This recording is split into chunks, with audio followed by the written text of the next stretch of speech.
Conversations create conversations. That's arrow.net, ARROE.net. We are unplugged and totally uncut with Joe Yogerst. I'm all right, Arrow. How you doing? Good to talk to you again. Oh, my God, dude, you have got a subject inside this book that it needs to be talked about because I am a professional RVer, dude.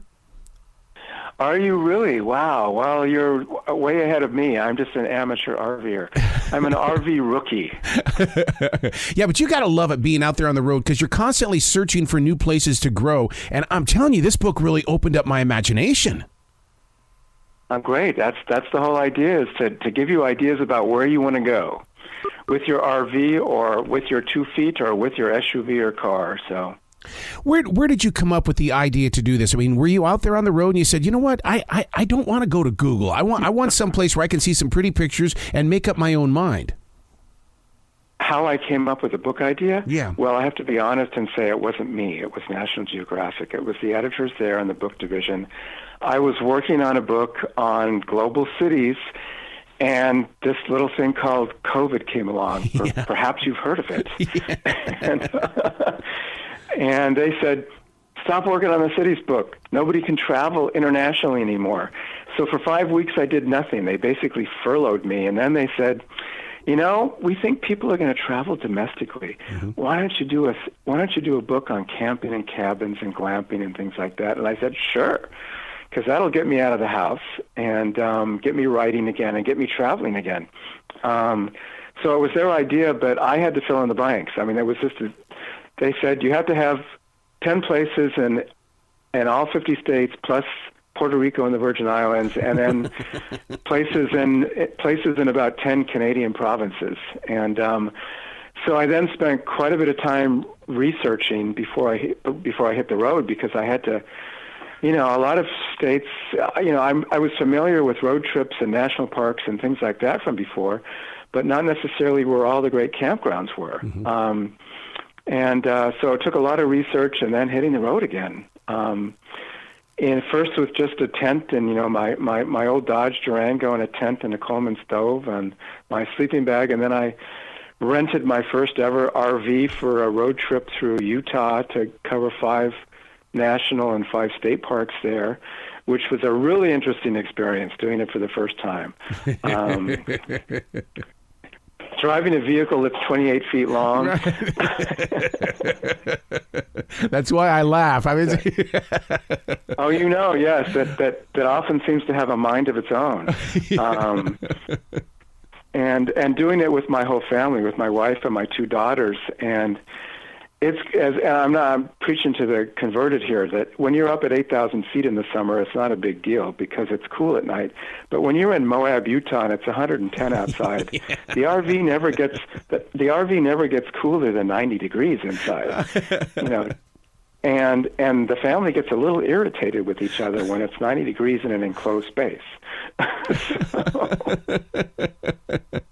So did you run into the same situations that I did during the COVID lockdown where people, yes, they did go to the camping worlds and things like that, and they got their RV, but there were 2 things that hit those that do it professionally, and that is, A, the campgrounds had to shrink down because they couldn't have every place open, and B, you were on a waiting list to get into these places. I mean, there were times I had to do it 2 months in advance.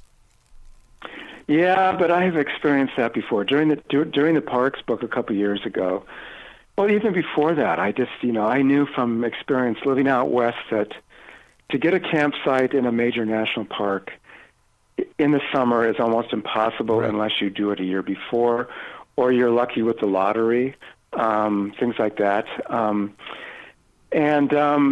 So I tend to gravitate, you know, doing this Utah trip with the RV, I could not, because of the time frame, I could not get campsites in any of the 5 national parks that I went to.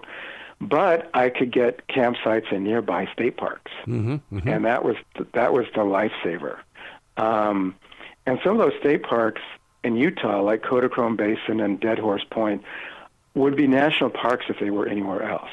They're so spectacular. So I think that don't give up just because you can't get a campground or a cabin in a national park. There are places nearby. There are towns outside the parks. There are state parks. There are national forests with campgrounds. There are private campsites that are often really cool. And And so that's what I found doing this book is, and also before, is just falling back on these other alternatives. If you have a parks pass, you can go in and out of the park as much as you want. And, just because you're camped half an hour down the road doesn't mean you still can't experience that park from sunup to sundown. You're so right about that, because one of the things that we've kind of grown into now is we call it a working camping trip, to where we'll go set up in a park, but then we'll go around into the community and pick up little odd-in jobs just to be a part of that community, because I want to hear stories from the people that live in that area. Yeah, I like that too, and that's one of the reasons why it's almost better to stay outside of the park, because most of the people who you meet inside the parks are going to be from somewhere far away. Yep. And if you stay in the community, you're going to meet locals. And I like to frequent the mom and pop stores and the mom and pop restaurants and diners and things like that, and meet the locals and talk to people, because it really gives you the background of what the place is all about. Mm-hmm. Yeah, you even talk about that inside the book, that you'll discover a lot more about a state if you go out there and you camp, even if you are in a tent or if you're glamping, or here in North Carolina, that they've built tree houses now that you can camp in. Yeah, they have.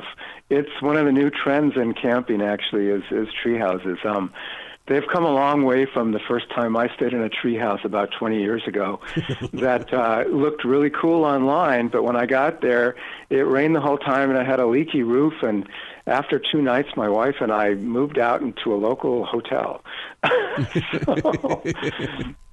But the tree houses that I stayed in for this book are just amazing. I mean, they have everything you could want: full kitchens and full bathrooms with hot showers and nice big double beds, and so the tree houses have really evolved a lot over the past 2 decades.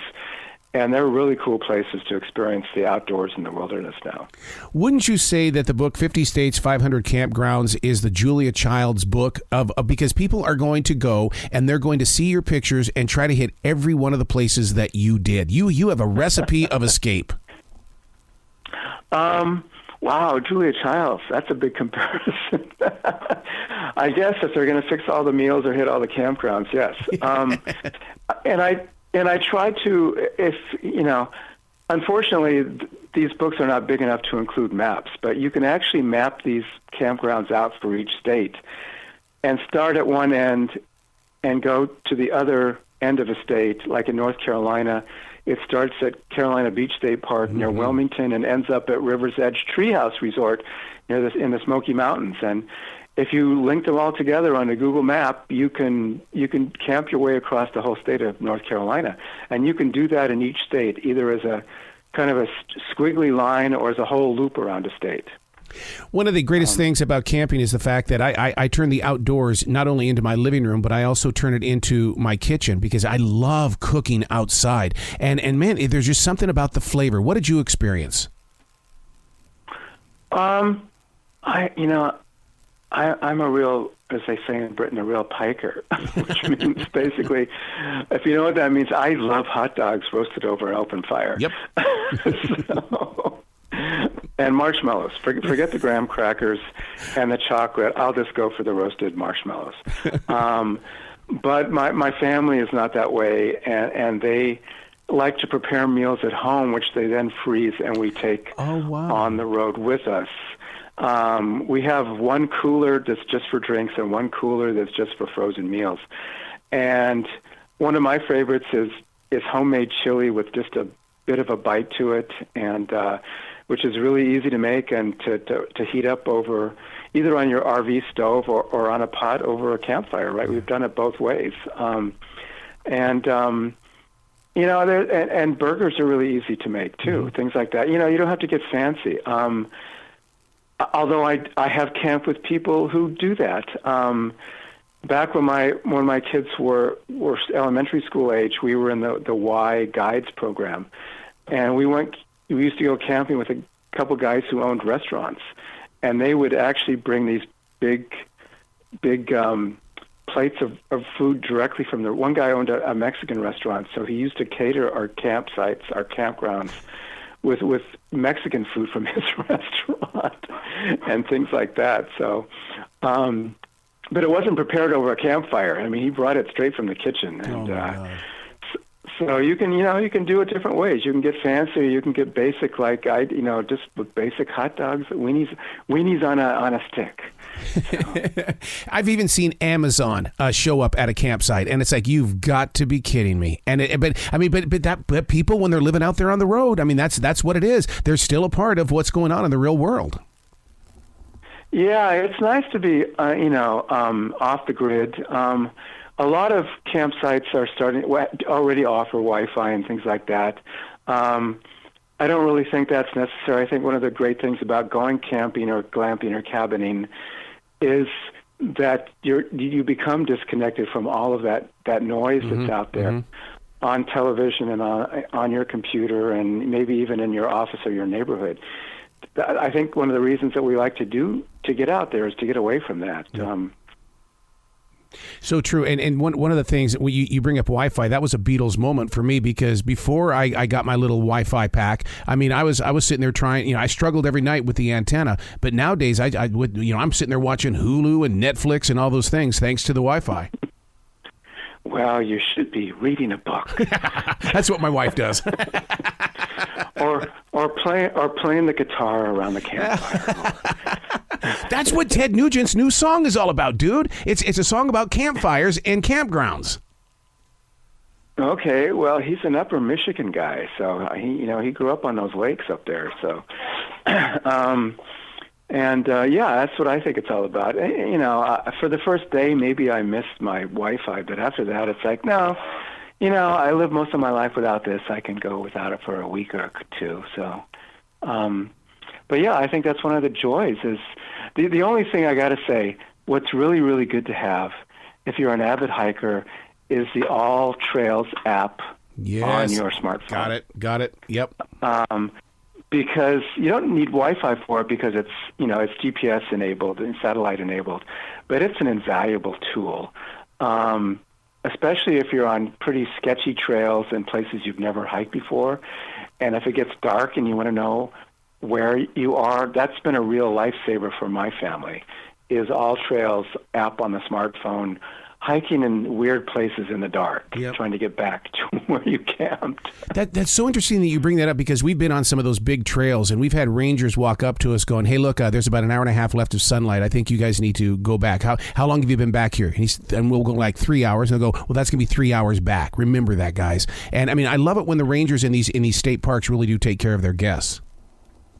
Oh yeah, that's a large part of their job. I mean, they're there to protect the wilderness, but they're also there to make it to make you safe and make it a pleasant experience. And they're just great. I love talking to rangers too, because they can give you information on a place that you would just never know about. And right. Especially when you say, where can I go where there maybe aren't so many people, and they know right away. Or what's your favorite place in this park? And they'll tell you right away. So. What did you learn in putting this book together? That every state has amazing places to camp. Yes. Even where you don't expect it. And I think that's, people who live in Iowa know there's great campsites, but if you don't live in Iowa, how do you know there are great campsites? One of the trips that I took for this trip was from Chicago all the way down to the Ohio River in southern Illinois. And it's amazing. I mean, I've been to Springfield and Chicago and some other places in Illinois, but I'd never really done the countryside. And I was just shocked at how many amazing places there are, state parks and national forests, tree houses and glamping and cabins and regular campsites in the state of Illinois that you wouldn't, unless you live there, you don't know about these places. But hopefully this book illuminates all of the states for everyone who reads it. Yeah. Joe, you got to come back to this show anytime in the future. The door is always going to be open for you. Thank you. Appreciate it. I love doing it. Absolutely. Well, you be brilliant today, okay? All right. Thanks a lot, and take care, Arrow.